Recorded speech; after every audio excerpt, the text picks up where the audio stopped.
Tribes நேயர்களுக்கு வணக்கம். இந்த நிகழ்ச்சியில் நம்மோடு பேச ஊடகவியலாளர் திரு சதீஷ் அவர்கள் இணைந்துள்ளார். வாருங்கள் அவரோடு பேசுவோம். வணக்கம். வணக்கம். நாகர்கோயிலை சேர்ந்த சபரிவர்மன், அவர் ஒரு பெட்டிக்கடை வியாபாரி. அவர் 10 கிராம் அளவுக்கு குட்கா வித்துட்டு இருந்ததுனால காவல்துறை அப்படி சொல்லி அவரை காவல்துறை கைது பண்ணியிருக்கிறாங்க.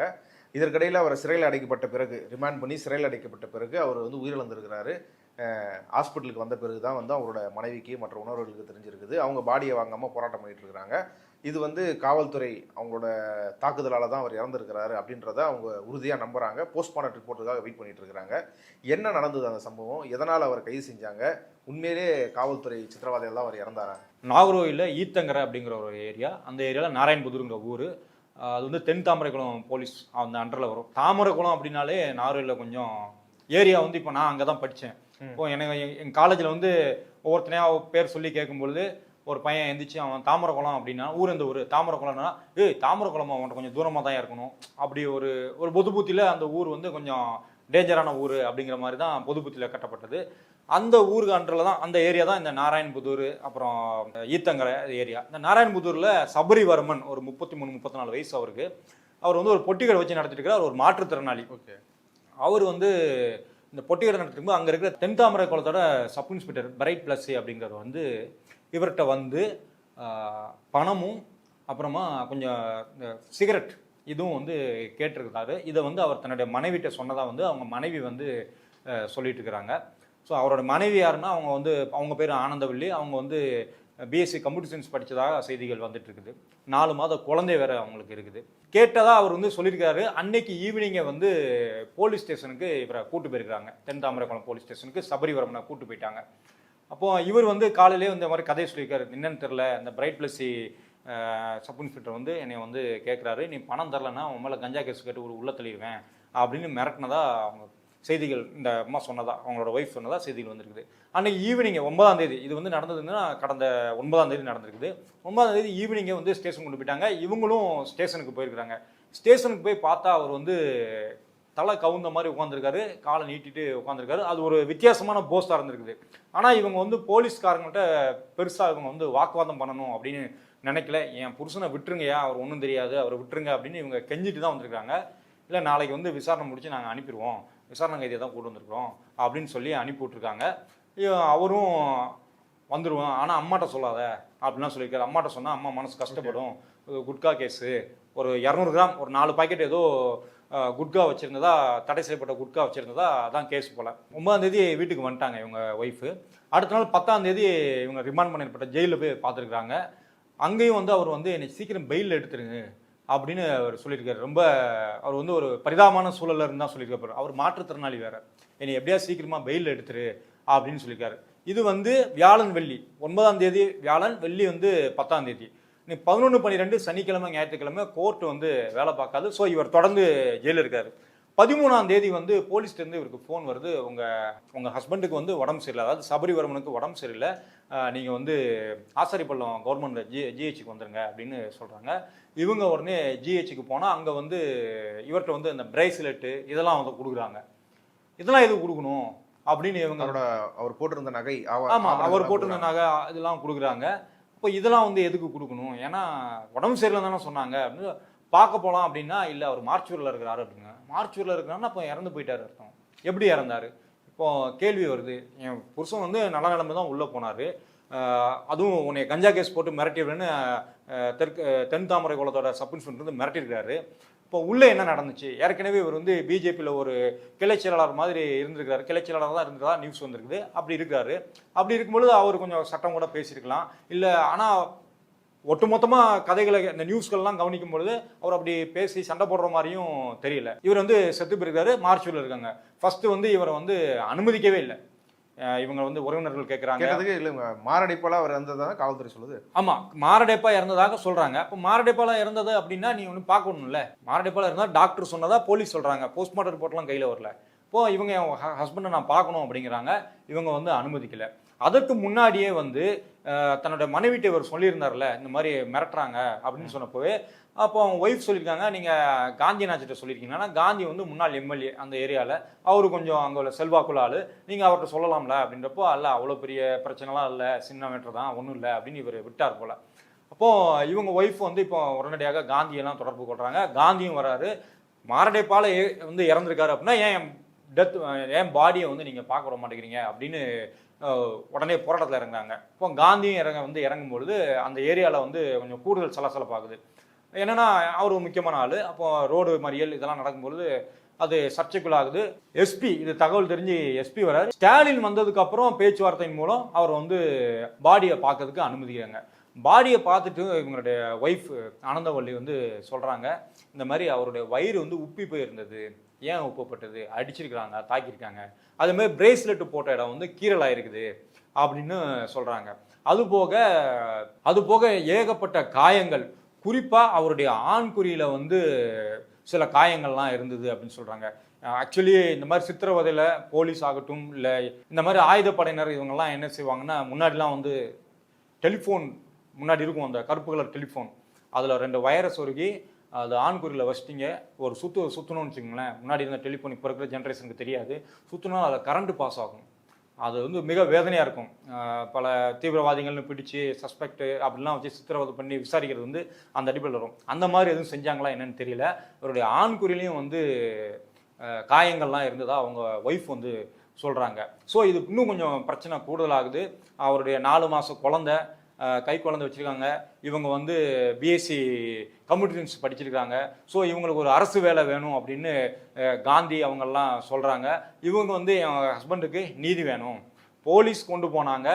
போலீஸ் கையில் நல்லபடியாக போன என்னோட ஹஸ்பண்ட் வந்து இப்போ வந்து மார்ச்சுவரில் அடிபட்டு ஆண்குறியில் காயப்பட்டு இவ்வளோ ஒரு மோசமான ஒரு மரணத்தில் நான் என் கையில் கொடுக்குறாங்க. இதை நான் எப்படி ஏற்றுக்கிறது அப்படின்னு பாடியை வாங்க மாட்டேன்னு போராட்டம் பண்ணிட்டு இருக்கிறாங்க. வாய்ஸ் ஆஃப் டிஎன் நடத்தும் கருத்தரங்கம். யுஜிசி பலியிடப்படும் மாநில உரிமை, ஆபத்தில் மாணவர் எதிர்காலம். உரையாற்றுவோர் பேராசிரியர் கருணானந்தம் மற்றும் தோழர் மருதையன். நாள் 15/7/2026 புதன்கிழமை. நேரம் மாலை 6 மணி. இடம் படைப்பு அரங்கம், கோடம்பாக்கம் ஆற்று காவல் நிலையம் எதிரில், கோடம்பாக்கம், சென்னை. அனைவரும் வருக. உங்களுக்கு ஏற்கனவே அந்த மாதிரி மாரடைப்பு வர்றதுக்கான உடல் ரீதியான எந்த பிரச்சனையும் இல்லை?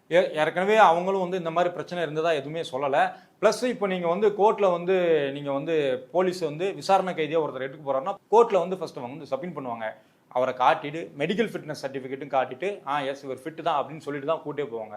அப்படி பார்த்தா அப்படி எதுவும் பிரச்சனை அப்படி இருந்ததுன்னா அன்னைக்கே கூட அது ஏதாவது தெரிய வந்திருக்கும். முன்னாடி இருந்த உடல்நலம் அது அவரே கூட சொல்லியிருப்பாரு, ஐயா நான் ஏற்கனவே உடம்பு சரியில்லாதவன், எனக்கு இந்த பிரச்சனைலாம் இருக்குன்னு சொல்லியிருக்கலாம். அது கூட வந்திருக்கும். அந்த மாதிரி எதுவுமே இல்லை. கூடுதலாக இவங்க வந்து பாடியை வந்து இங்கே கொண்டு வந்தது வந்து சஸ்பீசியஸ் டெத்து, யாருன்னே தெரியாது இந்த பணம் அப்படிங்கிற மாதிரி தான் ஹாஸ்பிட்டலுக்கே கொண்டு போனதாகவும் தகவல் வருது. ஏன் அப்படி கொண்டு போகணும்? எங்கள் கையில் கஸ்டடியில் இருந்தான், இறந்துட்டான், என்னன்னு போஸ்ட்மார்ட்டம் பண்ணுங்க, இல்லை என்ன ஆச்சுன்னு பாருங்க அப்படின்னு தானே டாக்டர் இருக்கணும். ஆனால் அங்கே போய் என்ன செஞ்சுருக்காங்க அப்படின்னா, போலீஸ் வந்து ஹாஸ்பிட்டலில் வந்து இது வந்து அன்னோன் பர்சன், நாங்கள் அதை கொண்டு வந்திருக்கோம், என்ன ஆச்சுன்னு பாருங்க, அப்படி தான் வந்து நியூஸ்கள் வந்துட்டு இருக்குது. ஸோ இப்போ உங்கள் ஒரு ஸ்க்ரீன் பிளே வந்து உருவாகிட்டு இருக்குது. அதில் இருக்கிற ஓட்டைகள் இப்போவே தெரிய வரப்போய் நமக்கு வந்து இது வந்து ஒரு பக்கா கஸ்டடியல் டெத்து அப்படிங்கிறதுக்கு ஒரு முகாந்திரமும் ஒரு சந்தேகமும் நமக்கு வந்து எளிதாக கிடைச்சிருக்குது.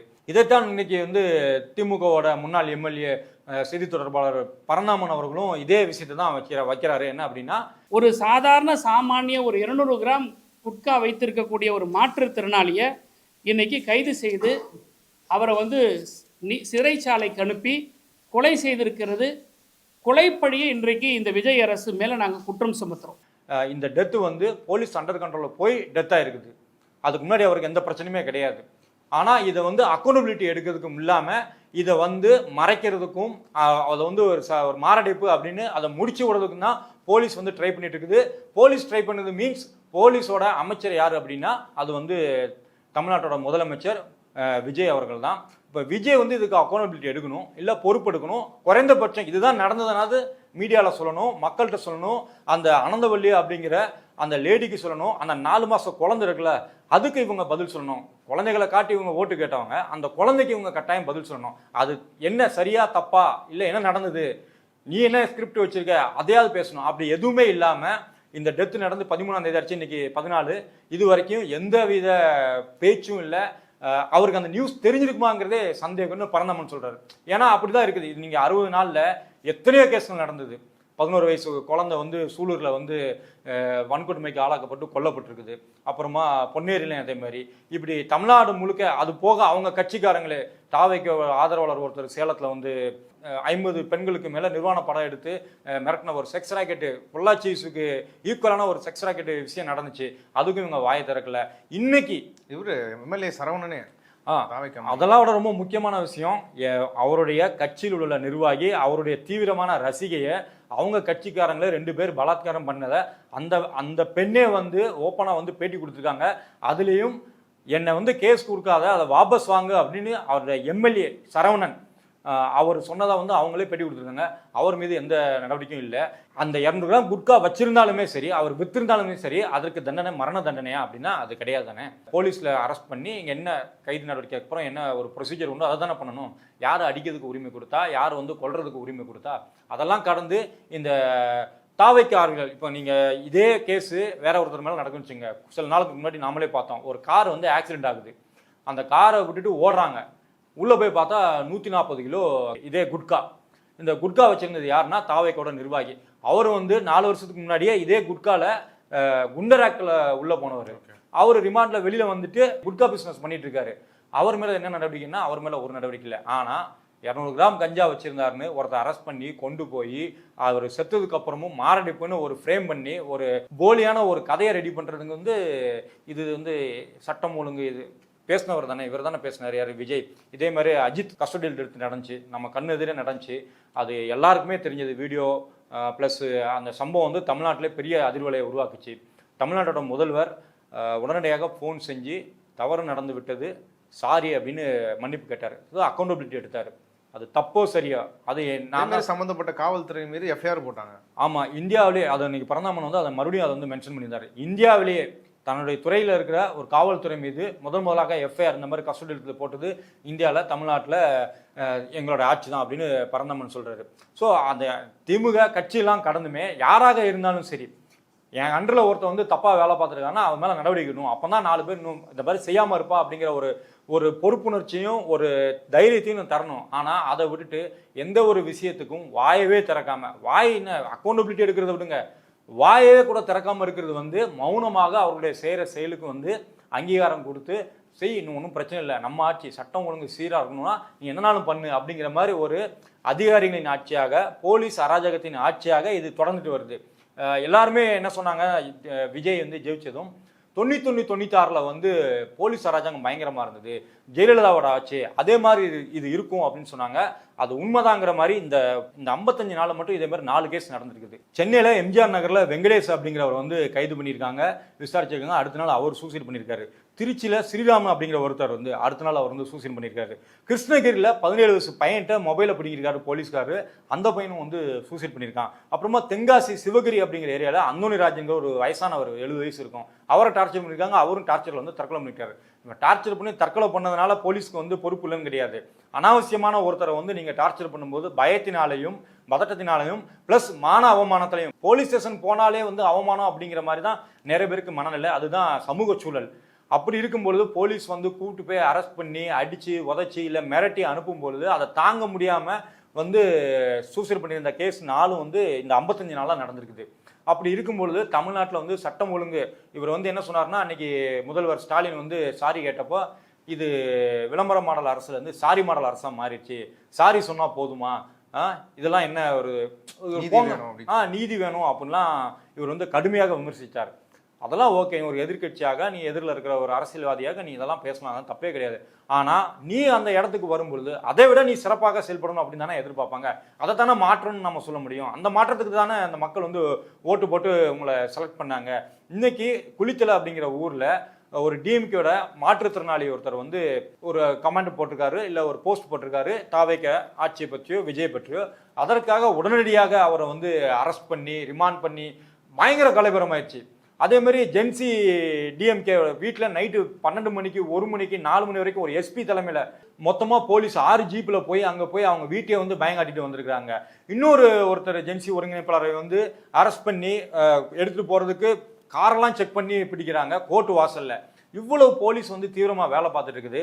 அதே குளித்தலையில் இன்னைக்கு ஒரு தாவைக்கோட நிர்வாகி ஒருத்தர் வந்து ஒரு பொண்ணை வந்து வன்கொடுமைக்கு ஆளாக்கிறாரு.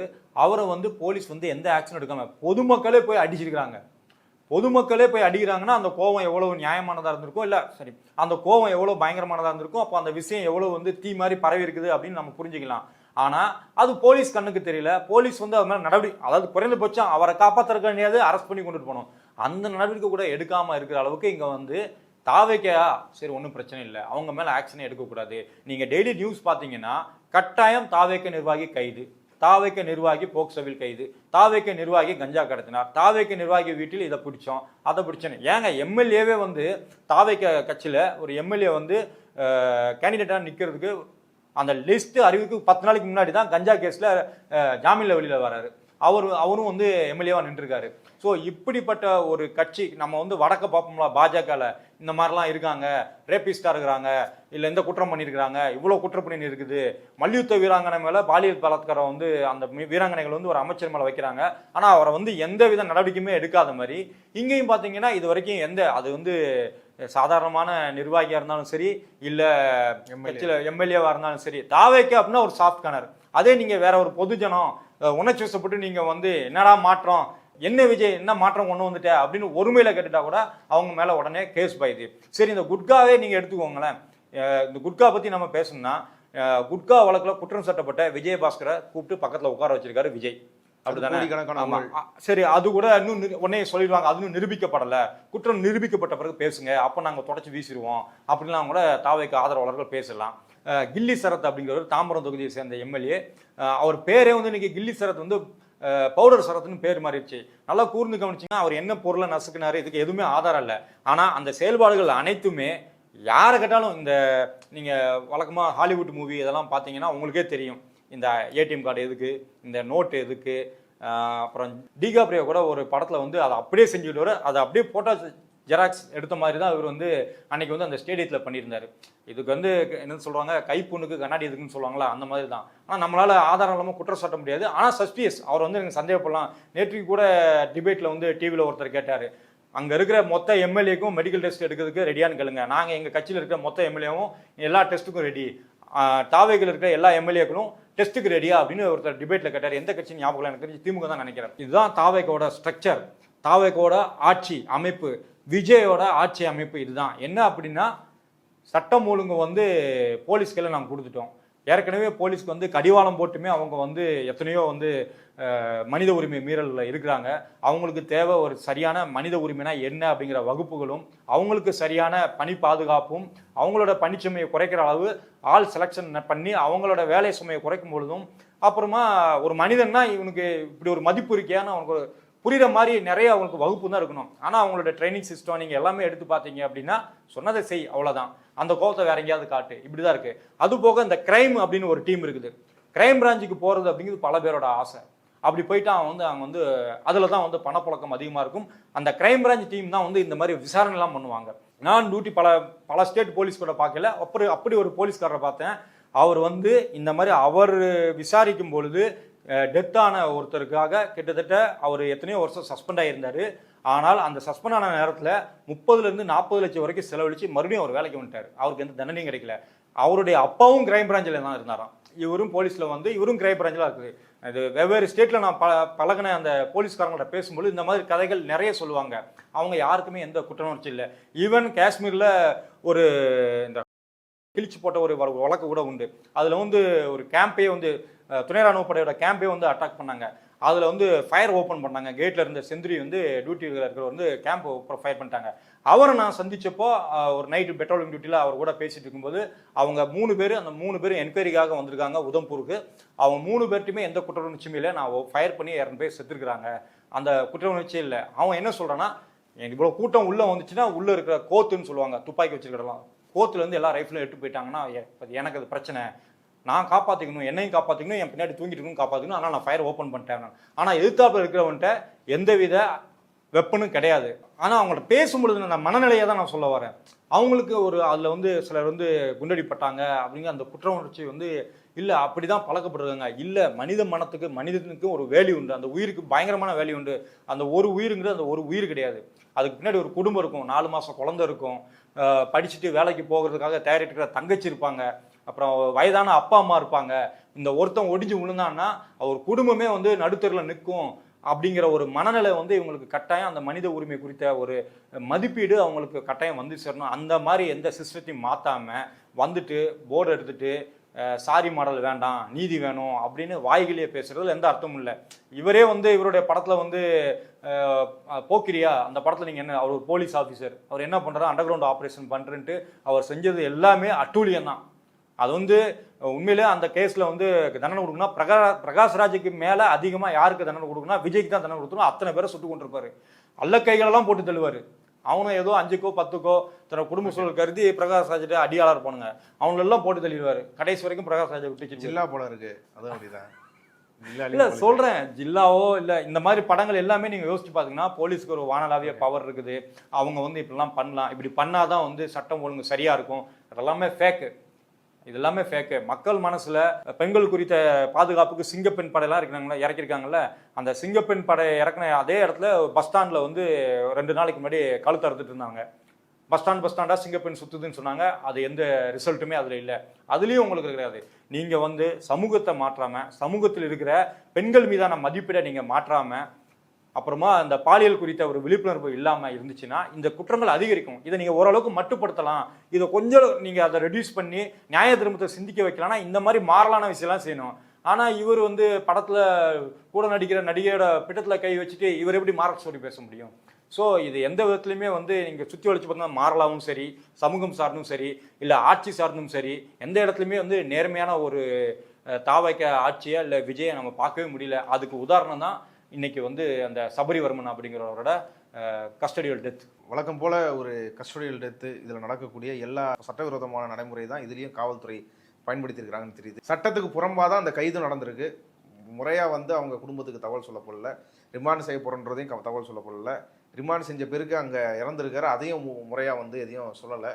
இப்போ ஒரு பிரைமா ஃபேசியாக இவ்வளோ ஏற்கனவே அலிகேஷன்ஸ் வந்து காவல்துறை மேலே இந்த கேஸில் இருக்கிறத ஆடியன்ஸுக்கு புரிய வச்சுருக்கிறோம். நன்றி.